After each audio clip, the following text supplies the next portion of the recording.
Well, fancy meeting you here in this same little alcove of my nursery right now. I just filmed, if you didn't see my previous video, I just filmed my gender reveal along with information in regards to my anatomy scan and my third midwife appointment. So if you're interested in that information, please head over to that video. I'll put it below in the description. So feel free to go watch that video if you'd like to. But anyways, I would like to chat with you guys a little bit today about symptoms and sort of what I'm feeling in weeks 18 to 22. And while I do that, I am currently going through a box of baby clothes. I have all of these little baby clothes that I'm currently folding and separating boy and girl clothes, and they were gifted, all of these clothes were gifted to me by my siblings who both have kids, and they are done having kids, and so they actually gifted us a couple big boxes of clothes. So I just thought that was so sweet. Okay, so let's chat about weeks 18 to 22. So I told you guys that I am not doing videos basically every week or every other week for the second trimester because not all that much is changing. A lot is actually staying the same, and I'm kind of in second trimester bliss right now. I am really enjoying second trimester. I feel really good. I'm just loving feeling all of the flutters of our baby, and my husband can feel him from the outside now, and we can see him moving from the outside, and it's so wonderful. I'm enjoying it so much. I'll tell you about all my symptoms and everything I'm experiencing, and we'll chat a little bit about like positivity and negativity and stuff during pregnancy too, because I feel like there's just so much of that. Okay, pause, look. Oh my gosh. These clothes, oh my gosh, I'm so excited to put our baby in these clothes. They're so cute. So weeks 18 to 22, some of the things that I've experienced, one of the things I started experiencing, I think around 20 weeks, is a lot more downwards pressure into my pelvis, and like all of the kicks. So baby's currently breech, and I think he has been for a while, because I feel a lot of kicks just going straight down. Like feels like he's kicking my vagina and my bladder all day long, which is not comfortable. It's really not very comfortable at all, especially while I'm working. And he's extremely active throughout the entire day. There are times where I can feel him a little more, especially when I sit down and relax, and like especially like at nighttime when I get into bed, I can definitely feel him a lot more. But he is pretty active pretty much all the time. So I'm feeling a lot of that movement, which is just so wonderful. I love feeling the movement. But yeah, a lot more downwards pressure. And now one of the things that I am being very cautious of with that downwards pressure is avoiding any additional downwards pressure. And the reason for that is because downwards pressure and pressure like deep in the pelvis typically means something along the lines of a pelvic organ prolapse. And that is something I would like to avoid as much as absolutely possible. Sometimes it's unavoidable during pregnancy, and that is what it is, and we have to deal with it afterwards and prevent it as much as we can during pregnancy. So I have been very careful about applying extra downward pressure into my pelvis area. A couple things I'm doing for that. I'm avoiding like straining when I go to the bathroom. I am making sure to take extra magnesium supplements so that my stool exits my body a little bit easier, so that I'm not sitting on the toilet for quite as long amount of time. I'm being very careful when I'm lifting weights, and I'm making sure not to like hold my breath and strain as I'm lifting those weights, that I'm managing pressure within my abdomen and breathing through everything that I'm doing. So I'm just being very cautious because I don't want to create any of that additional downwards pressure, so that I don't have anything that I need to worry about postpartum, or as much to worry about postpartum. So that's probably number one, the number one new symptom that is not great, but it's okay. I don't know, it's fine. That's probably one of the biggest newer symptoms. I've talked to you guys a little bit about, like, I have some random aches and pains that show up. Everything is left-sided for me so far. Any hip pain I felt, any SI joint pain I felt, anything like that has all been on the left side. I'm getting adjusted by my chiropractor regularly, so we know that, you know, things are staying aligned. I am staying active at the gym. I'm making sure I am still lifting safely, of course, and staying as active as possible. I'm still doing 2 walks a day with my dog.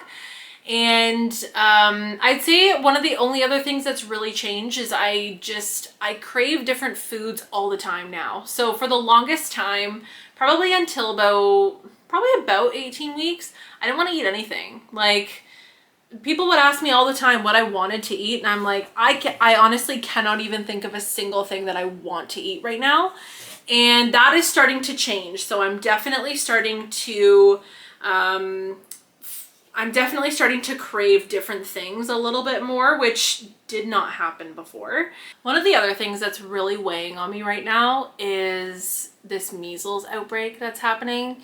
And if you don't know, or you don't live somewhere where this is happening, there's currently a measles outbreak in my town, the town over from, like, our county, the county over from ours in London. I don't remember how many cases there are now, but it's too many. Any cases is too many. But I'm feeling pretty anxious about it. And I think there's a couple things that make me really anxious. So the first thing is that measles can cross the placental barrier and can be detected in the placenta, which means can also affect our baby.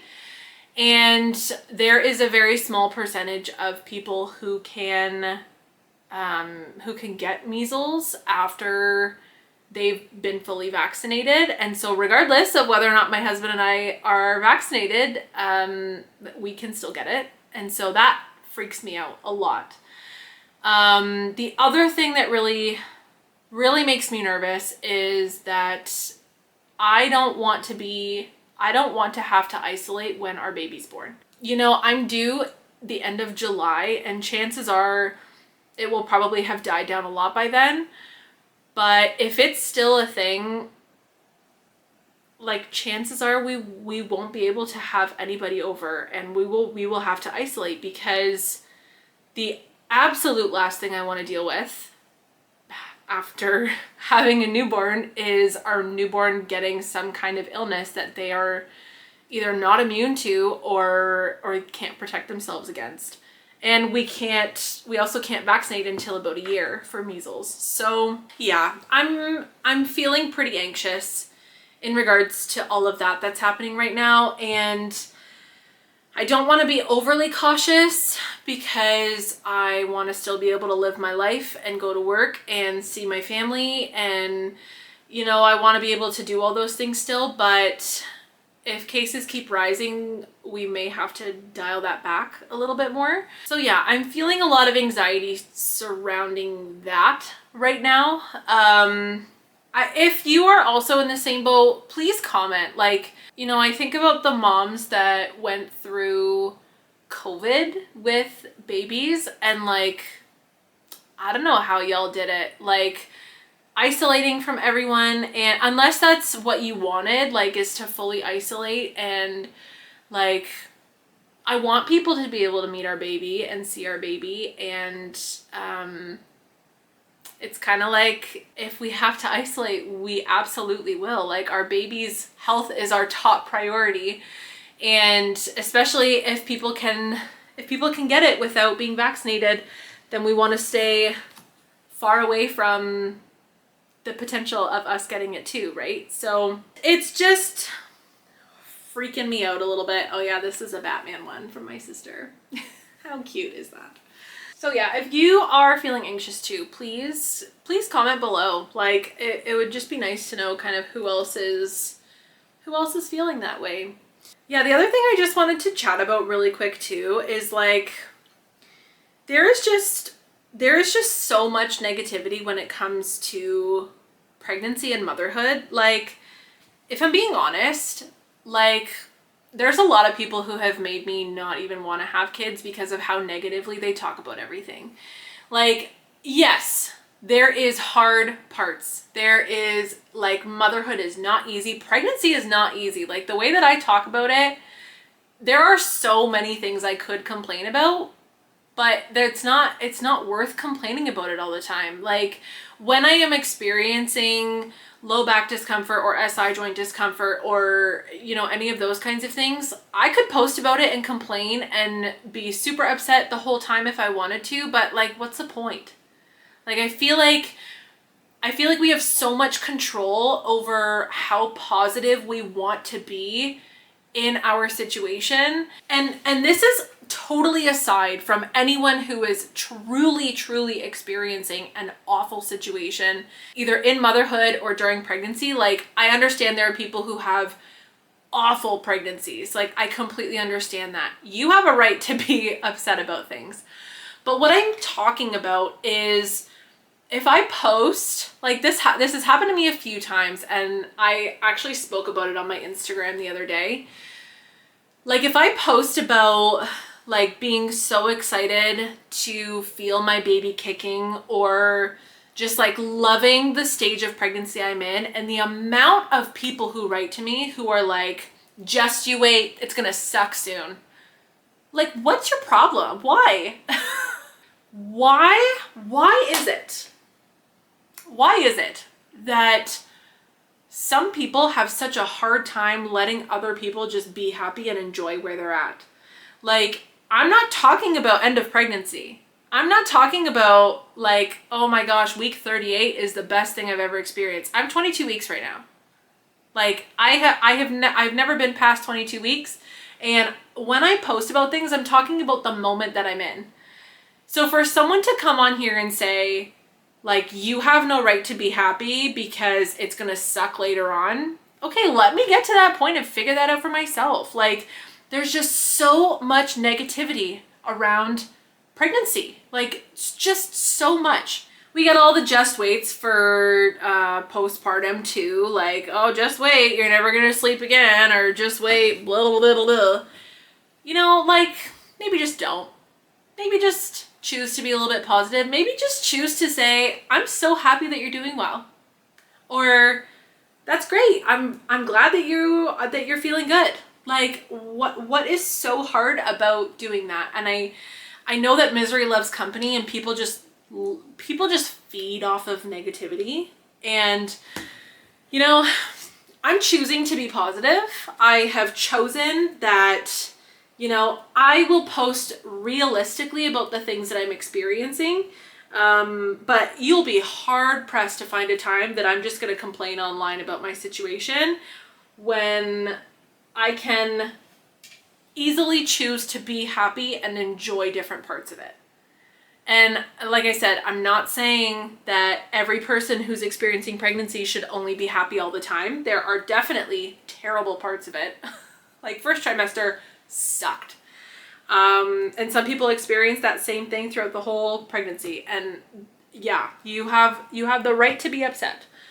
But I just mean, like, stop shitting on people who are having a good time. That's pretty much all I'm saying. Like, I was chatting with a friend the other day, and she was saying, you know, people said negative things about motherhood to her all the time, and then she had a baby, and she's like, honestly, a lot of it is just mindset. Like, so much of what you experience during motherhood and during pregnancy is, let's see, it's positive and it's negative and it's different every single day, but she's like, you can choose to see it in a different way. You can choose to see it as a season of time that you just have to work through, and that you are, you know, spending time in.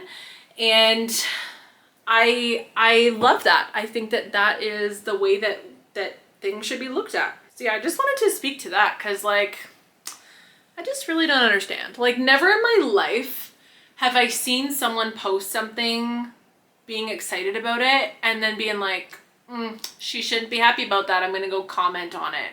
I'm gonna go send her a message. I just don't understand. And you know what I do when people write those things to me? They probably hate me for it, but when people write those things to me, I just say your comment is neither positive or helpful and it's not welcome here. Oftentimes I just block those people because I don't want your negativity in my life. Just saying. Anyone watch The Office?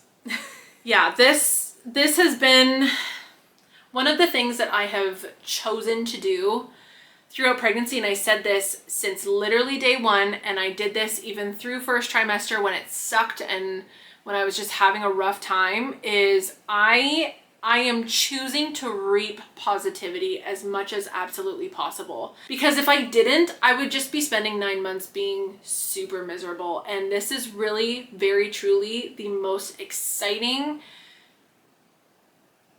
blessed time that I will probably ever have in my life, and unless we have more kids, and I don't want to miss it. I don't want to miss parts of it for like being miserable, and I want to feel everything that I can, and I want to connect with my baby as much as I can, and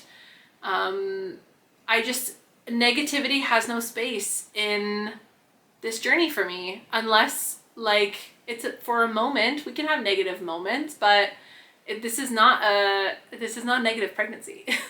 Like, look at these adorable little shorts. They're so cute. So yeah, anyways, I'm just gonna finish going through all these clothes and sort of separating them into piles and things like that. And yeah, thanks for joining me for today's video, and I will chat with you guys soon.